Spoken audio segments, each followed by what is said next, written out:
안녕하세요.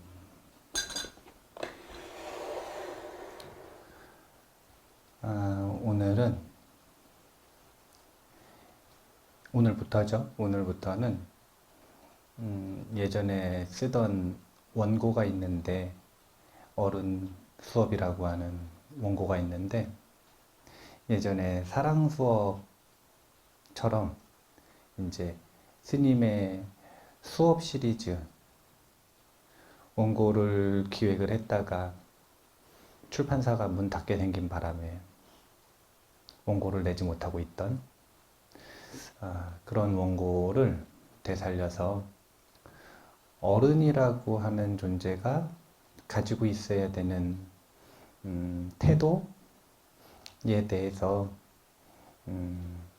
이제 한 꼭지씩 법문 주제로 삼아서 이 법문을 함께 나눠보려고 합니다.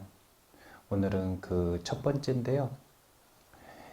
이 써놓은 원고 제목을 보니까 내 마음을 존중하기라는 제목이더라고요.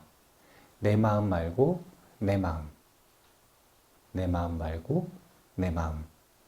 내 마음을 존중하는 힘이 어른의 첫 번째 덕목이다 라고 하는 것 때문에 이제 제목을 선택을 했었던 것 같은데, 일단 사람들이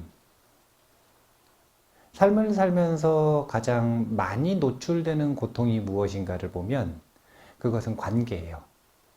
그리고 그 관계가 개선될 수도 있고 더 나빠질 수도 있는데, 개선되기 위해서 가장 기본적으로 갖춰야 되는 힘은 바로 상대를 존중하는 것이다 라고 하는 것 때문에 오늘 이 내용을 한번 공부를 해보게 됐는데요. 보면은 우리가 상대방과의 관계가 결정되는 과정이라고 하는 걸 보면 되게 중요한 게 첫인상이라고 이야기를 해요. 첫인상. 첫인상이 굉장히 중요한데, 그런데 정말 이 중요한 인상이 결정되는데 걸리는 시간은 굉장히 짧다 그래요. 심리학자들은 대개 몇 초라 그러냐면 3초라고 해요. 현대 심리학자들은 3초. 근데 불교적으로 볼 때는 한 찰나예요. 그러면 64분의 1초? 64분의 1초. 그럼 0.2초도 안 되고 0.1 몇 초 되겠죠? 이 상간에 첫인상이 결정되는 거예요.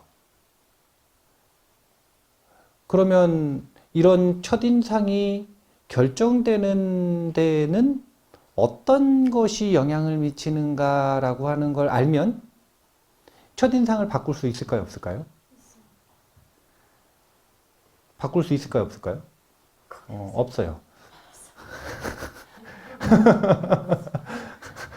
첫인상을 바꾸는 건 굉장히 어려운 일이에요. 왜냐하면 첫인상은 예쁘다고 좋은 것도 아니고 안 예쁘다고 안 좋은 것도 아니에요. 첫인상은 옷을 잘 입었다고 좋은 것도 아니고 옷을 못 입었다고 안 좋은 것도 아니에요. 3초의 첫인상과 64분의 1초의 첫인상은 다른 거예요. 64분의 1초의 첫인상은 바꾸기가 정말 어려워요. 3초의 첫인상이라고 하는 건 3초가 뭐냐면 64분의 1초 사이에 사실은 이미 어느 정도 방향성이 결정되어 있는 첫인상이 이후에 그 사람이 어떤 옷을 입었는가, 그 사람에 대한 정보는 어떤 것이 있는가, 그 사람의 목소리는 어떤가, 그 사람의 표정은 어떤가, 이것을 쭉 스캔하는 데 걸리는 시간이 3초라는 이야기지. 그리고 그것은 어떤 정보냐면 의식적으로 그 사람이 괜찮은 사람이다 아니다, 이것을 판단하는 시간인데 64분의 1초는 뭐냐면 몸이 아는 시간이에요. 그냥 만나자마자 몸이 경직되는지 아니면 몸이 편안해지는지, 완전히 육체적인 신호, 본능적인 신호, 이것은 바꾸기가 매우 어렵다라는 거예요. 그래서 사실은 현대 심리학자들이 이야기하는 3초의 첫인상은요, 이미 첫인상이 아니라 두 번째 인상이에요. 이미 첫인상이 아니에요. 불교계에서 이야기하는 첫인상은 왜 그런지, 왜 그렇게 형성되는지를 안다고 해서 바꾸기는 어렵다. 어렵다. 그렇다 그래서 몰라야 되느냐? 그렇진 않아요. 자, 첫인상은 그냥 우연히 아무 이유 없이 생길까요? 아니면 이유가 있을까요? 보면 만나자마자 편안한 사람이 분명히 있어요. 근데 만나자마자 좀 싫은 사람이 있거든요. 네. 만나자마자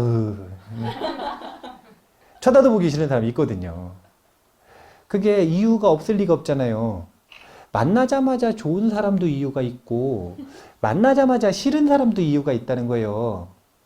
그 이유가 무엇인지는 한번 생각을 해볼 필요가 있는데 그 이유를 보기 전에 보면은 이 첫인상을 후광효과라고도 표현을 한대요. 첫인상이 왜 중요한지를 한번 봐야 되는데 이 인상이라고 하는 게 왜 중요한지를 봐야 되는데 첫인상을 후광효과라고도 한대요. 후광효과.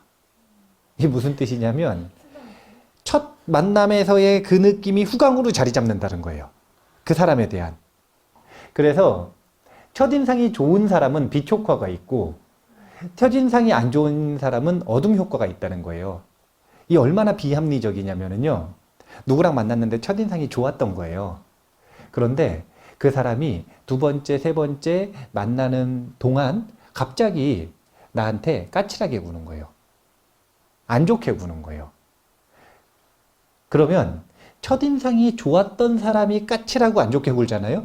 그럼 어떤 마음이 든다 그러냐면 아, 그럴 만한 이유가 있겠지. 이런 생각이 든대요. 그런데 어둠 효과도 굉장히 재밌는데 첫인상이 안 좋았던 사람이 갑자기 나한테 잘해주잖아요? 그럼 어떤 느낌이 드냐면 무슨 꿍꿍이가 있는 거지? 첫인상이 좋았던 사람은 잘 못해줘도 아, 그럴 만한 이유가 있겠지 하고 그 후광이 다 할 때까지. 이 후광은 언제 다 하냐면 자기가 이 안 좋게 대하는 것의 용량이 다 할 때. 그러니까 참을 수 있는 한계. 자기의 인내력만큼은 그 후광 효과가 유지가 되는 거예요. 그래서 이해를 하는 거예요. 그렇지. 뭔가 이유가 있겠지.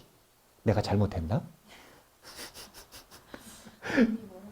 그런데 반대로 어둠 효과는 웬만큼 잘해줘가지고는 저 어둠의 후광이 바뀌지가 않는 거예요. 아무리 잘해줘도 아, 저 꿍꿍이 있는 거 아닌가? 뭘 계획하고 있을까? 나를 어떻게 속여먹으려고? 저런 거에 썩는 거 아니에요. 예, 그래서 사기당하고.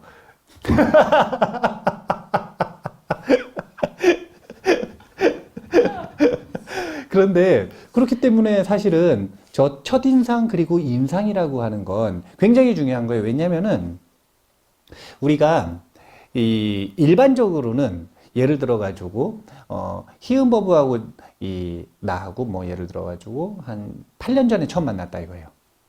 10년 전에? 한 8년 전에 처음 만났다 이거예요. 그러면 첫인상이라고 하는 건 일반적으로 언제가 첫인상이냐면 처음 만났을 때죠. 예. 그런데 불교적으로는 첫인상이 그때가 아니라 항상 첫인상이라.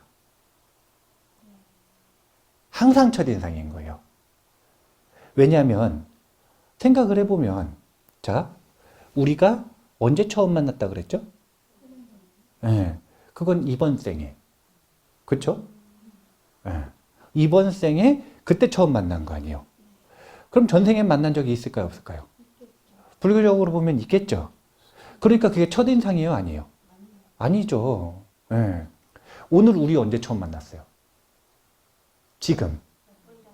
지금. 그게 첫인상이요. 예. 일반적으로 볼 때는 이번 생에 처음 만난 건 이번 생에 처음인 거잖아요. 그러니까 그전에는 과거인 거잖아요. 근데 찰나 생멸을 인정하는 불교적으로 볼 때는 항상 지금 이 순간이 있으면 그전에는 과거생인 거예요. 그렇기 때문에 항상 다시 만날 때 그때가 바로 첫인상이다. 그래서 이 첫인상은 바꿀 수 있다는 이야기를 하려고 하는 거예요. 이번 생의 첫인상은 이미 지나가 버렸죠. 그래서 못 바꿀 수가 있어요. 그런데 지금 이 순간이 지나고 다음 순간에 다시 만나면 그러면 그 만남에 이어지는 순간은 첫인상이 되는데 그건 바꿀 수 있다 이거예요. 자, 첫인상은 보통 어떻게 이어지느냐. 우리가 일반적으로 말하는 첫인상이라고 하는 건 이번 생에 처음 만나는 순간이잖아요.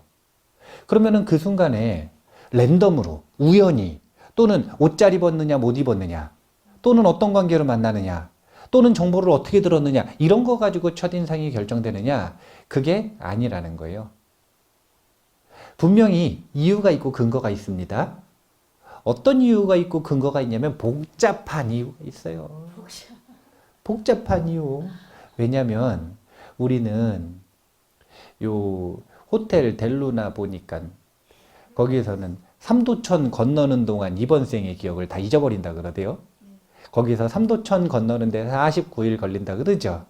예, 호텔 델루나에서는 길게 설명하기 힘드니까 삼도천 건너는 동안 이랬지만 신과 함께 보면은 49일 또 지나죠.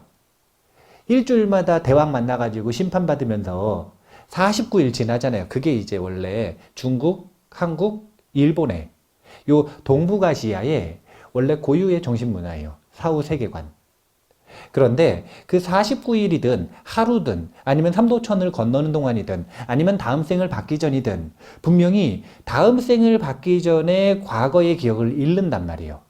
그러니까 이번 생에 처음 만나는 것 같지만 사실은 이번 생에 처음 만난 게 아니라는 거예요. 얼마나 많이 만났냐면 지겹게 만났어요. 인연이 얼마나 깊은지에 대해서 과거의 어변을 보면 이 경전에 이렇게 나옵니다. 이 PPT 한번 읽어볼까요? 일천겁의 인연은 한 나라에서 태어난다. 다 같이 읽어봐요. 이천겁의 인연은 하루 동안 길을 동행한다. 삼천겁의 인연은 하룻밤을 한 집에서 잔다. 사천겁의 인연은 한 부족으로 태어난다. 오천겁의 인연은 한 동네에서 태어난다. 육천겁의 인연은 하룻밤을 같이 잔다. 칠천겁의 인연은 부부가 된다. 팔천겁의 인연은 부모와 자식이 된다. 구천겁의 인연은 형제 자매가 된다. 일만겁의 인연은 스승과 제자가 된다. 우리가 첫인상으로 누군가랑 만나는 순간을 보면 한 나라에서 태어난 사람 만나는 경우가 많죠. 네. 이미 일천겁의 인연이에요. 일천년이 아니라 일천생이 아니라 일천겁입니다. 겁이라고 하는 시간은 이미 몇 번 이야기를 했지만 힌두에서는 약 50억 년 정도 된대요. 힌두의 시간관에서는 약 50억 년. 불교 이야기하는데 왜 힌두 이야기하느냐 그럴 수 있지만 힌두라고 하는 종교 이름 자체가 인도적이라는 뜻이래요. 인도적인 가르침이다 이런 뜻이래요. 인도, 나라 인도요. 인도적인 가르침이 힌두래요. 그러니까 불교가 인도에서 나왔잖아요. 그러니까 불교도 힌두적인 요소가 있는 거예요. 그런데 거기서는 시간 단위로 환산했을 때 약 50억 년이라고 그러더라고요. 그러니까 1천겁이면 곱하기 1000. 그 긴 세월 동안 서로 인연을 맺고 은결과 원결을 반복을 할 때 어떻게 되냐면 한 나라에 태어난다는 거예요. 한 동네에서 태어나는 건 5천겁. 부부가 되는 건 7,000겁. 형제 자매는 9,000겁. 그러니까 형제 자매하고 싸우지 말고 형제 자매는 9,000겁. 부모 자식은 8,000겁. 부모 자식하고 좀 싸우지 좀 말고. 스승 제자는 10,000겁. 스승 제자 좀 서로 원망하지 말고. 이렇게 깊은 인연, 오랜 세월 동안 삶을 부딪히면서 같이 살다 보면 지금 이야기했었던 원망도 생기고 또 반대로 굉장히 좋은 기억들 생기잖아요. 은혜도 생기고. 그래서 아까 이야기했던 것처럼 첫인상에는 굉장히 복잡한 원리가 있다는 거예요. 첫인상을 결정하는 건 아주 최소 단위로 보죠. 그냥 한 나라에 태어난 거. 사실은 한 나라에 태어난 것만 해도 1,000겁이라는 거예요. 최소 1,000겁. 1,000겁 동안 서로 애인도 되고 1,000겁 동안 서로 한 나라에도 태어나고 1,000겁 동안 서로 형제도 되고 한 나라의 이 친구도 되고 원수도 되고 은혜를 줬던 사람도 되고 직장 동료도 되고 선배도 되고 후배도 되고 부모도 되고 자식도 되고 그 수없는 관계를 반복하는 동안 어떤 관계로 이름 묶였느냐에 상관없이 시간을 보내면 분명히 둘 중에 하나가 생긴단 말이에요. 은결 아니면 원결. 이것들이 복합적으로 실타래처럼 얽혀서 생긴 결론이 바로 첫인상이에요. 첫인상이 보자마자 몸이 경직되면 원결이 많다는 걸까요? 은결이 많다는 걸까요? 원결이 많다는 거예요. 보자마자 좋은 사람이 있단 말이에요. 은결이 많다는 거예요. 원결이 많다는 거예요. 은결이 많다는 거예요. 봤는데 아무렇지도 않아요. 그저 그래요. 이거는 은결과 원결의 비율이 적당히 비슷하다. 또는 저렇게 10,000겁, 9,000겁 인연이 지중한 사람들도 있지만 그냥 어느 정도 쏘쏘. 그렇게 인연이 깊지는 않았던 사람. 이런 사람들은 첫인상이 그저 그럴 수도 있는 거예요. 첫인상이라고 하는 건 저렇게 과거의 어변, 아주 깊고 아주 복잡한 어변에 의해서 엮여 있다라는 거예요. 그래서 제가 뭐라 그랬냐면 0.1초죠. 그러니까 약 0.1초 상간에 결정되는 첫인상. 불교적인 한 찰나에 결정되는 첫인상. 이거는 알아도 바꾸기가 쉽다 그랬나요? 어렵다 그랬나요? 어렵다 그랬죠. 어떻게 바꿀 거예요? 1,000겁 동안 형성된 인연을 어떻게 바꿀 거예요? 불가능하지는 않지만 어렵다라는 거예요. 그러면 우리가 바꿀 수 있는 것은 무엇인가?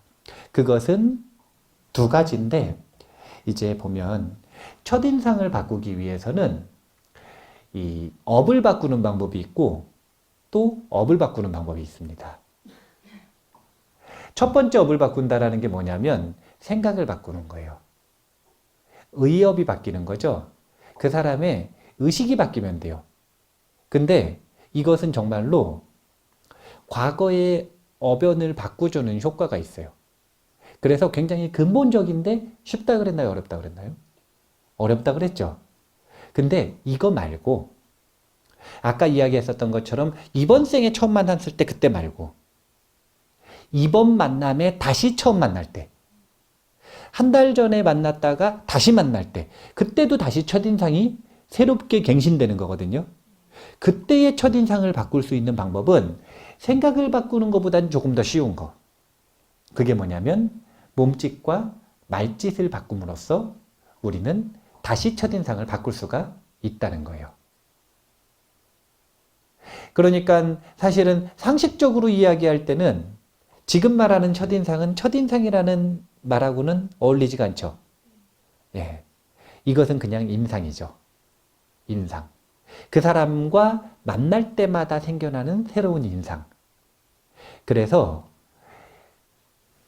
첫 번째 생각이 바뀌어서, 즉 의식이 발전해서 조금 더 아주 밝은 사람이 돼서 누구에게나 사랑받는 확률이 높아지는 그런 사람이 되는 방법은 어렵지만 후천적으로 노력해서 그 사람에게 비록 첫인상이 안 좋아가지고 잘해줘도 무슨 꿍꿍이가 있을까 이런 얘기 들어도 무슨 꿍꿍이가 있어서 나한테 잘해주지? 그런 얘기를 듣더라도 노력하면 바뀔 수가 있는데 그렇게 후천적으로 인상을 바꾸는 방법을 우리가 배운다면 그러면 첫인상이 결정되는 이 확률이 후광 효과가 빛 효과 쪽으로 아주 긍정적으로 바뀔 확률이 있다는 거예요. 한번 보죠. 이 어른 수업 원고에 있는 것인데 왜 우리가 보면 보통 사람과 관계를 맺다 보면 야, 그 사람 만날수록 진국이다 이런 표현 쓰는 사람 있잖아요. 야, 그 사람 만날수록 야, 첫인상 잘못됐더라 야. 빛 좋은 개살구더라. 이런 사람도 있고 그게 아니라 참 진국이다 이런 사람도 있는데 이제 어른 수업 원고에 있는 내용을 좀 인용을 해봤는데요. 한번 다 같이 읽어볼게요. 만나면 만날수록 점점 더 좋아지는 사람이 있습니다. 참 진국인 사람이죠. 이런 사람들의 특징은 바로 사랑의 따뜻함입니다. 그 표현 방식은 모두 다르겠지만 그의 말짓과 몸짓, 그리고 눈짓에서 사랑을 느낍니다. 그리고 그 사랑에 우리들 마음의 나쁜 인상은 녹아내리는 것이죠. 우리가 누군가와의 관계 속에서 인상을 바꾸는 건 이 따뜻한 몸짓과 눈짓이에요. 따뜻한 몸짓과 눈짓. 첫인상이라고 하는 게 딱 결정되면 그것이 고정된 상으로서 우리에게 영향을 미치는 거예요. 여기서 상이 금강경에서 이야기하는 범소유상, 계시여망 할 때 그 상이에요. 우리에게 그 사람을 만나자마자 그 상으로 딱 결정이 되는 거예요. 누가 뱀이라는 걸 배우기 전에 뱀을 처음 딱 만났는데 뱀이 나를 물어버렸어요. 그럼 첫인상이 좋아요, 안 좋아요? 안 좋겠죠. 처음에는 아무 감정이 없이 그냥 뱀을 처음 봤으니까 뱀에 대해서 배운 적도 없으니까 옆에 가가지고 만지려고 할 수 있어요, 없어요? 애들 충분히 그러잖아요. 네. 그런데 처음 우호적으로 다가가서 만지려고 그러는데 물어버린 거예요. 그럼 나쁜 인상이 생겨버리죠. 그래서 나중에 뱀을 보지도 않고 뱀소리만 들어도 진절머리를 치잖아요. 그게 바로 상이에요. 뱀에 대한 상. 그것처럼 사람들을 만날 때도 사람들이 예를 들어가지고 희응보부를 만났단 말이에요. 근데 첫인상이 결정됐어요. 그래서 누군가는 희음 그러면은 웃는 사람이 있고 누군가는 희음 그러면 뭐 이러는 사람이 있고 그 첫인상이 노력하지 않으면 안 바뀐다는 거예요. 이건 둘 다 노력을 해야 돼요. 후광 효과가 있어서 희음 그러면 그냥 무조건 좋은 사람 있죠. 네, 그런 사람도 희음 버부가 노력하지 않으면 이 인상이 안 바뀌어요. 어떻게 노력해야 되냐면 안 좋게 만들려고. 계속 나쁜 짓을 하거나 계속 약속을 어기거나 아니면 계속 사기를 치거나 이렇게 노력하지 않으면 웬만하면 그 인상이 안 바뀌어요. 만나가지고 시간을 보내면서 계속 나쁘게 보이려고 애를 써야 바뀌는 거예요. 이 얘기는 무슨 얘기냐면 웬만하면 안 바뀐다는 거죠. 웬만하면 안 바뀐다는 거죠. 반대의 경우도 똑같은 거예요. 첫인상이 야, 저 사람 진짜 사기꾼 같이 생겼다. 이럴 수 있잖아요. 근데 그 인상을 바꾸려면 따뜻한 눈짓과 따뜻한 몸짓 아니면 바꿀 수가 없다는 거예요. 그 나쁜 인상을 녹여내리기 위해서는 우리가 그 표현 방식은 분명히 성향이나 성격에 따라 다를 수 있다는 거예요. 누구나 다 아이고 누구 오셨어요 라든지 야, 너 정말 잘했다 라든지 활짝 웃는 모습이라든지 이런 거 할 수 없는 사람도 있어요. 성격이 소심하고 성격이 무뚝뚝해가지고. 그런데 그런 사람들이 활짝 웃고 잘해줘야 따뜻한 눈짓이 아니에요. 막 아이고 아이고 막 이래야 따뜻한 말이 아니에요. 그냥 그런 사람들이 진심으로 툭 내뱉는 말 있잖아요. 그런 말들 속에서 사람들이 감동받는 경우도 많아요. 항상 선물 공세를 취하는 게 아니라 그냥 툭 갖다 주는 선물 있잖아요. 근데 그 속에 진심 어린 따뜻함이 묻어 있으면 그 사람의 나쁜 인상은 녹아내릴 수가 있다는 거예요.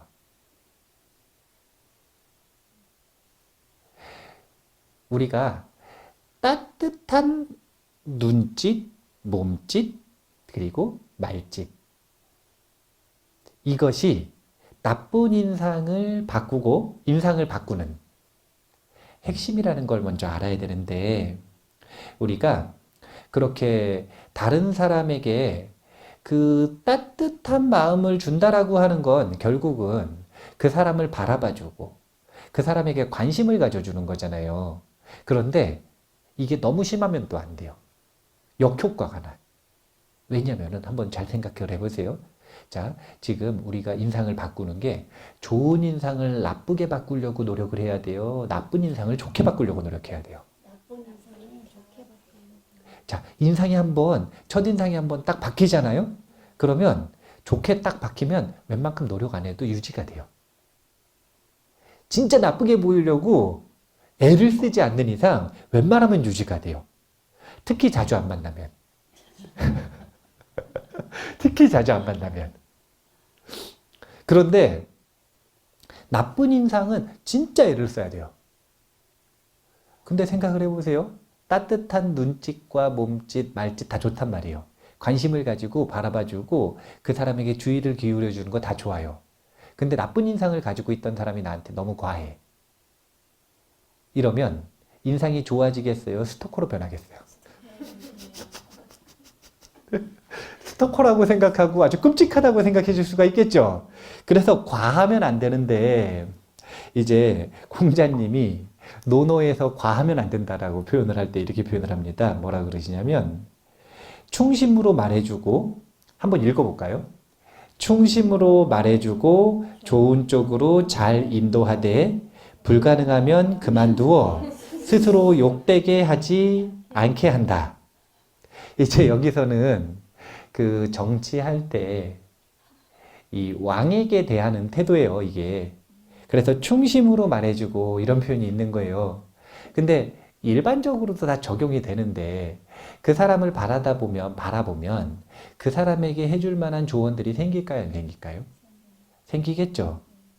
관심을 안 가지면은 해줄 조언이 있을까요, 없을까요? 없겠죠. 안 보니까. 관심이 없으니까. 그런데 분명히 무엇인가 나에게 해줄 말이 있고 무엇인가 나에게 조언이 가능하다는 건 먼저 우선적으로 알아야 되는 게 그 사람이 나에게 따뜻한 관심을 줬다는 거예요. 그렇기 때문에 아는 거예요. 안 그러면 몰라요. 진심 어린 충고가 가능한 이유는 진심 어린 따뜻한 시선을 보냈다는 겁니다. 그런데 여기서 우리가 누군가에게 분명히 자비심을 가지고 그 사람을 바라봐 주는 것까지는 좋다 이거예요. 그리고 용기를 내서 진심 어린 이 충심으로 말해주는 것까지는 좋다 이거예요. 그래서 말해줘서 좋은 쪽으로 인도가 되면 인도해주는 거 좋다 이거예요. 이렇게 하면 분명히 관계가 바뀝니다. 그런데 상대가 안 받아들이는 경우가 있죠. 상대의 용량이라고 하는 게 있단 말이에요. 사람은 사람마다 딱 적금금지 센티미터 수가 다 따로따로 있어요. 이 사람 요만큼까지, 저 사람이 이만큼까지, 저 사람은 요만큼 침범하면 안 된다. 이게 되게 유치한 건데, 그 왜 초등학생들 보면은 책상 같이 있으면은 선고 놓잖아요. 넘어오면 안 된다고. 그 버릇이 있어서 그러는지 사회생활 하면서 어른 돼서도 관계가 딱 보면은 사람마다 그 선에 가깝고 멀고 이 원근이 다 다르단 말이에요. 그런데 분명히 그 사람과 나와의 이 관계의 선, 그 선에 원금감이 결정되어 있다라는 게 중요한 거예요. 그리고 사람마다 다르다라는 게 중요한 거예요. 이게 바로 사실은 소셜 네트워크예요. 소셜 네트워크의 친근감 정도. 이것이 신뢰관계라고도 표현을 하고 이것이 친함이라고도 표현을 하고 이것이 관계의 깊이라고도 표현이 되는 거예요.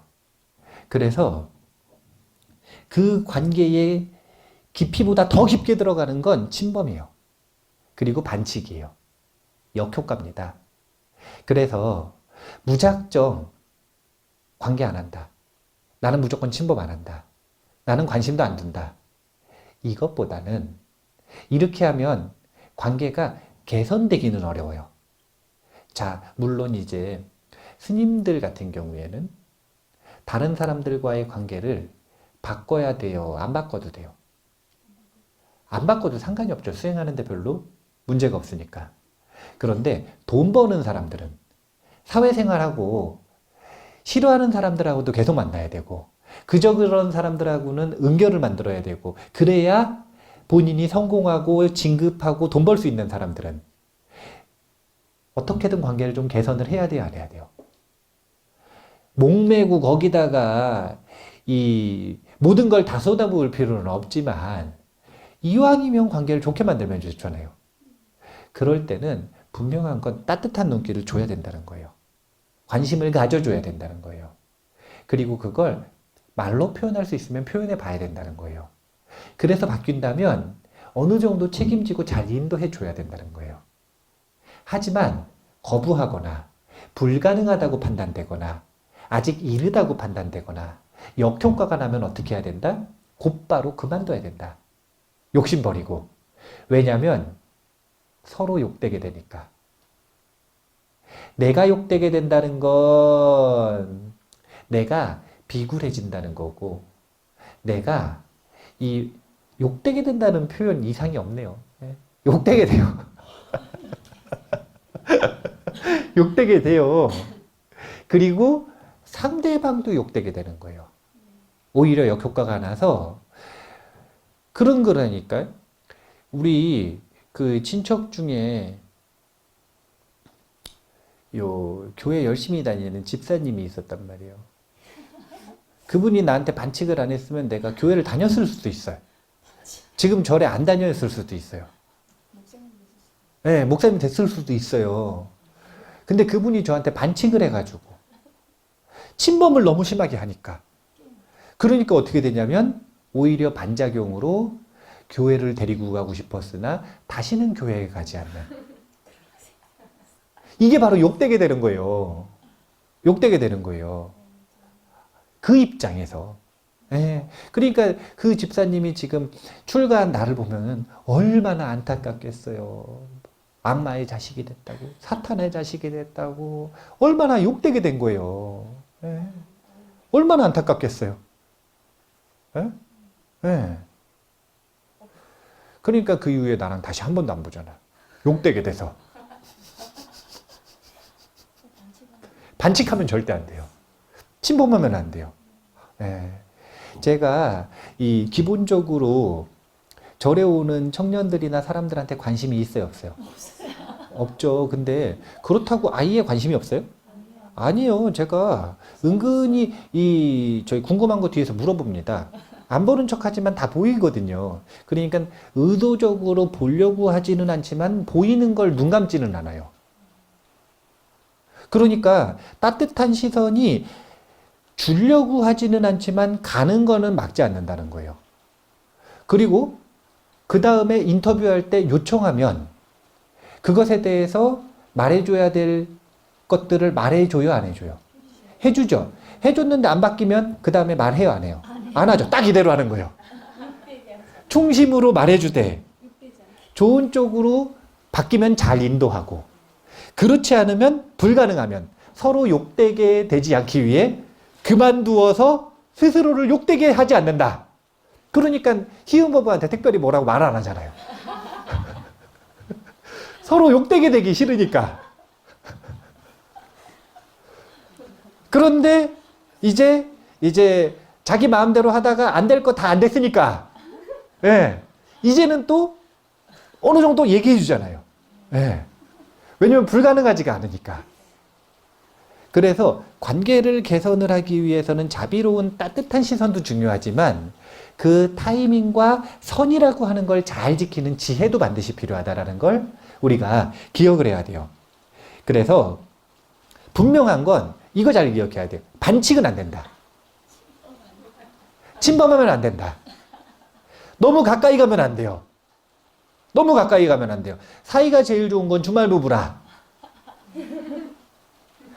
일정 시간 떨어져 있어서 혼자서 살다가 소화가 되면 만나가지고 서로 침범하고, 그랬다가 침범하고 조언한 걸 소화하고 혼자 살다가 다시 또 만나가지고 또 관계를 맺고, 이렇게 살아갈 때 사이가 제일 좋아요. 예.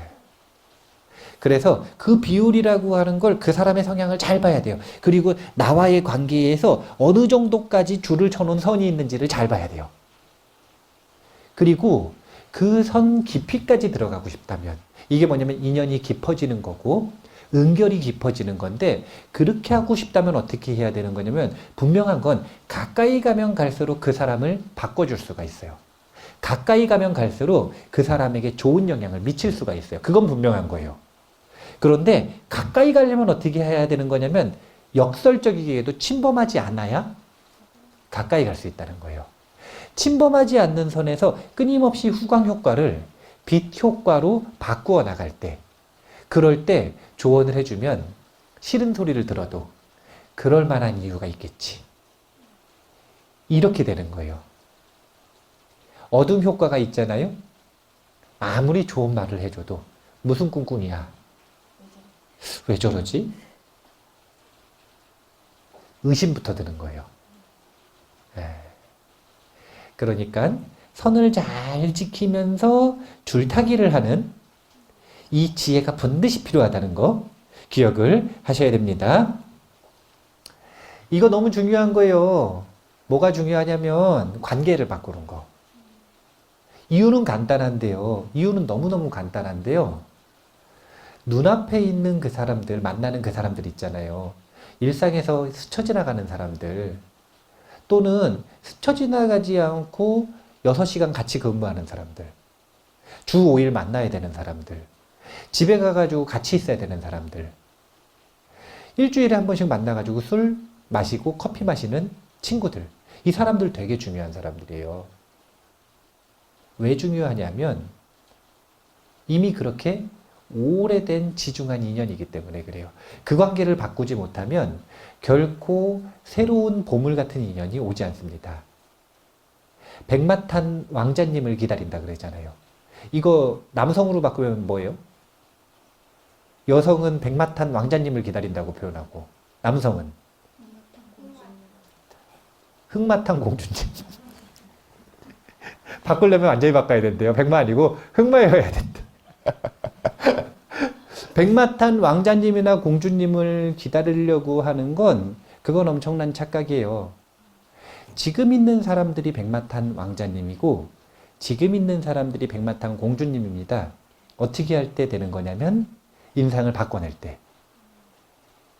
왜 그러냐면요, 아무리 악업으로 원결로 원한으로 깊이 맺어진 관계라 하더라도 원한으로 맺어질 수 있는 전제가 뭐냐면 은혜로도 많이 맺어졌다는 거예요.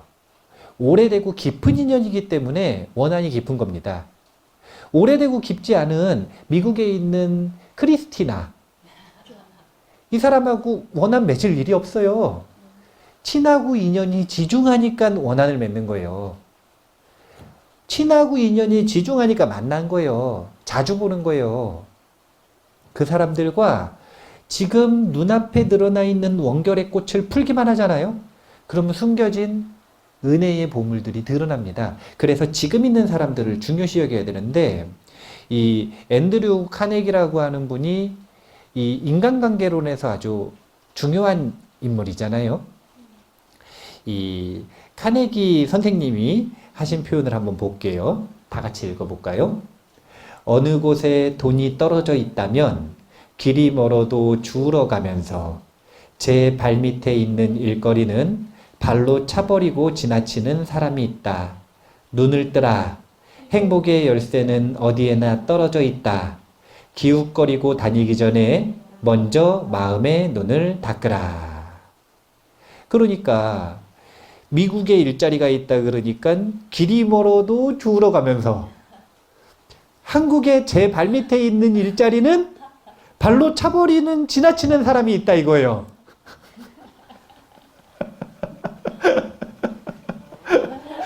눈을 뜨라. 행복의 열쇠는 어디에나 떨어져 있다. 기웃거리고 여기저기 다니기 전에 먼저 마음의 눈을 닦으라. 지금 눈앞에, 내 눈앞에 주어져 있는 인연들이 중요한 거예요. 그거 해결하지 못하면 원수들 그냥 지나갈 것 같죠? 안 그래요.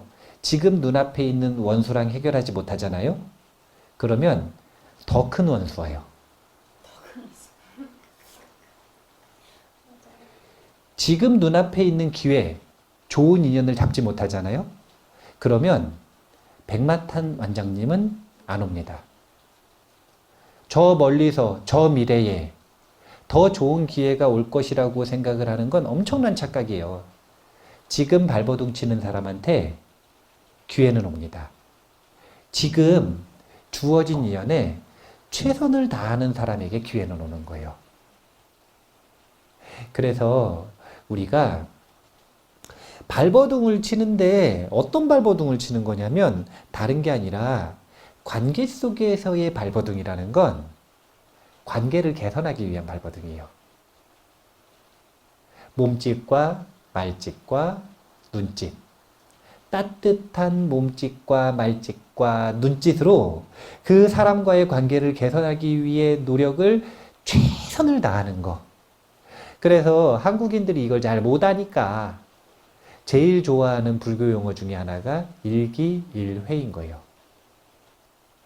지금 이 순간 만나는 사람과의 인연은 단 한 번뿐이라는 것. 이 만남은 다시 오지 않는다라는 것.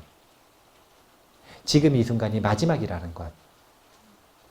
그런 마음을 가지고 자기 자신을 다잡으면서 이 사람에게 최선을 다해야겠다. 간도 쓸개도 다 빼주라는 거 아니에요. 무조건 져주라는 거 아니에요. 최선을 다한다. 내가 할 수 있는 만큼 최선을 다한다. 그 사람이 나에게 집 선물해주고 자동차 선물해준다 그래가지고 큰 거 선물해준다 그래서 인상이 바뀌는 거 아니에요. 오히려 호구라고 생각이 되죠. 야, 속여먹기 쉽겠다 이렇게 되지. 그거 아니에요. 그게 아니라 이 사람이 내가 할 수 있는 만큼이 이만큼인데 이거보다 이만큼 더 나아가는 진심을 보여줄 때, 그럴 때 사람들은 감동하는 거예요. 사람들은 물질적인 선물 받는다고 감동하지 않아요. 감동하는 사람도 있겠죠. 예. 그런 사람하고는 친해지지 마셔요. 예. 대부분의 사람들은 따뜻함을 보여줄 때, 그럴 때 이 경계가 무너집니다. 경계라고 하는 건 두려움이잖아요. 두려움을 무너뜨리는 건 사랑밖에 없기 때문에 그래요. 따뜻한 눈짓과 말짓과 몸짓으로 우리가 관계를 바꾸기 위해서 최선을 다해야 되는데, 그러기 위해서 항상 우리가 가지고 있어야 되는 기준이 뭐냐면, 부처님 말씀 속에 이런 구절이 있는데 읽어볼게요. 타인은 곧 나이고 나는 곧 타인이라고 생각하여 나 아닌 남에게 상처를 주어서는 안 된다. 이게 티베트 불교에서는 나와 남을 바꾸기라고 하는 수행이에요. 자비심을 수행하고 보리심을 수행할 때는 항상 나와 남을 바꾸어서 생각하는 겁니다. 우리가 일반적으로 상식선에서는 그런 표현 쓰죠. 뭐라고 그러냐면 자신이 대우받고 싶은 대로 타인을 대하라. 내가 받고 싶은 걸 상대방에게 선물하고 내가 싫은 건 상대방에게 하지 말라 그러잖아요. 근데 이것이 일반적인 게 아니라 수행자에게는 더 깊어지는 원리로서 아예 나와 남을 바꾸는 거예요. 안 좋은 건 나에게 주고 좋은 건 남에게 주는. 그런데 우리가 이 어른 수업을 공부하시는 분들 같은 경우에는 그렇게까지 못하겠다면, 그렇다면 상식선에서 이제 옵션 B라고 하는 단행본 속에 나오는 이야기인데, 이 말도 한번 읽어볼게요. 나는 자신이 대우받고 싶은 대로 타인을 대하라는 황금률을 따르도록 배웠다. 이게 마태복음인가에 있다 그러대요. 성경에 있는 말씀이라 그러대요. 하지만 누군가가 고통을 겪고 있을 때는 황금률을 따르지 말고 그들이 대우받고 싶어 하는 대우로 대우해 주라는 백금률을 따라야 한다. 비탄에 잠긴 사람이 보내는 신호를 감지해 그들을 이해하고 좀 더 바람직한 행동으로 반응해야 한다. 그러니까 내 마음을 고집하지 않고 네 마음, 내 마음을 존중해 줄 때도 상황 따라 다르다는 거예요. 상황이 좋을 때는 이 정도면 충분하다는 거예요. 자신이 대우받고 싶은 대로 타인을 대하라. 이건 상대를 존중하는 거기는 한데 초점이 내가 받고 싶은 걸 보는 거예요? 상대가 받고 싶은 걸 보는 거예요? 내가 받고 싶은 걸 보는 거죠. 왜냐하면 상태가 좋으니까. 컨디션이 좋으니까. 그 정도면 충분하다는 거예요. 그런데 상태가 안 좋을 때가 있어요. 비탄에 빠져 있을 때, 아주 큰 슬픔에 빠져 있을 때, 정말 우울할 때, 그럴 때는 내가 받고 싶은 걸 상대방에게 주는 거 가지고 부족하다 이거예요. 어떻게 해야 되냐면 그들이 대우받고 싶어 하는 대로 대우해 주라. 이걸 정말 잘해야 된다는 거예요. 부처님께서 아주 상식적인 상황, 그냥 평범한 상황에서 찾아오는 사람들 있죠. 이 사람들에게는 아주 멋지고 논리적이고 합리적인 설법을 해주셨습니다. 그런데 항상 그런 설법을 해주시는 게 아니에요. 재앙을 만나서 힘들어하는 사람, 큰 슬픔에 빠져 있는 사람을 만날 때는 설법 안 해주세요. 뭐 해주시냐면 일단 먼저 위로해 주세요. 일단 먼저 위로해 주시는 거예요. 그들의 마음이 안정될 때까지. 자비심이 깊고 지혜가 깊은 근현대의 스님들도 마찬가지예요. 누구나 만났을 때 처음부터 설법하는 거 아니에요. 먼저 뭐부터 하는 거냐면 그들의 마음이 안정될 때까지 위로해 주는 거예요. 어떻게 위로해 주냐면 그냥 같이 있어 주는 거예요. 그냥 괜찮다고 해주고요. 우리나라에 큰 재해들이 터졌을 때, 세월호 때도 그렇고, 그리고 연평도에 포 떨어졌을 때도 그렇고, 연평도에 포 떨어졌을 때 우리 동기법사님이 거기 있었거든요. 근데 그때의 장면을 이야기를 해주는데 법당 옆에 요사체에 의자에 딱 앉아 있는데 요사체 창문 밖에 바로 앞에 포 떨어지는 걸 봤대요. 자기는. 포가 떨어지는데 법당 다 그때 부서졌거든요. 그런데 요사체 딱 앉아 있는데 창문 보고 있는데 창문에 뭐가 톡 떨어지더니 난리가 난 거예요. 다 부서지고 포가 거기 떨어진 거예요. 그래서 그 스님이 연평도 사건이 있을 때 1주인가 2주일 동안 그 캠프에서 하루도 나오지 않고 옆에 있는 장병들, 피해자들을 위로를 해주는데 뭘 해주냐면 설법을 해주는 게 결코 아니에요. 말도 많이 해주지도 않아요. 말이 의미가 없어요. 그냥 옆에 가서 손잡고 앉아 있어 주는 거. 그냥 괜찮다고 하는 거. 이게 비탄에 빠진 이들, 컨디션이 쭉 떨어져 있는 이들에게는 가장 좋은 설법이라는 거예요. 이게 바로 따뜻한 거예요. 근데 만약에 손잡고 우리 절에 갈까요? 이러면 침범하는 거예요, 안 하는 거예요? 결코 그렇게 침범하면 안 된다는 거예요. 심리적인 상태에 따라 그 사람과의 인연에 따라 할 수 있는 따뜻함을 보여줘야 됩니다. 할 수 있는 따뜻함을. 그것도 내가 해줄 수 있는 최고의 것을 해주는 것도 좋지만 그것보다 더 좋은 건 상대방이 원하는 걸 해주는 거. 이것이 더 큰 자비라는 거예요. 비록 나에게 익숙하지 않더라도, 내게 낯선 것이라도, 내가 못하겠는 것이라도 한번 노력해 보는 거. 사람들은 거기서 감동을 받는다는 거예요. 겉보기에 입에 발린 말이나 꾸민 표정이나 그걸 원하는 게 아니라 그 사람이 최선을 다하는 그 한마음을 내주는 거. 그 따뜻함을 사람들은 원한다라고 하는 걸 우리가 꼭 기억을 할 필요가 있습니다. 오늘 내용을 정리해 볼게요. 오늘 내용을 정리하면 다른 게 아니라 내 마음을 존중해야 된다는 거예요. 내 맘만 너무 존중해서는 안 된다는 거예요.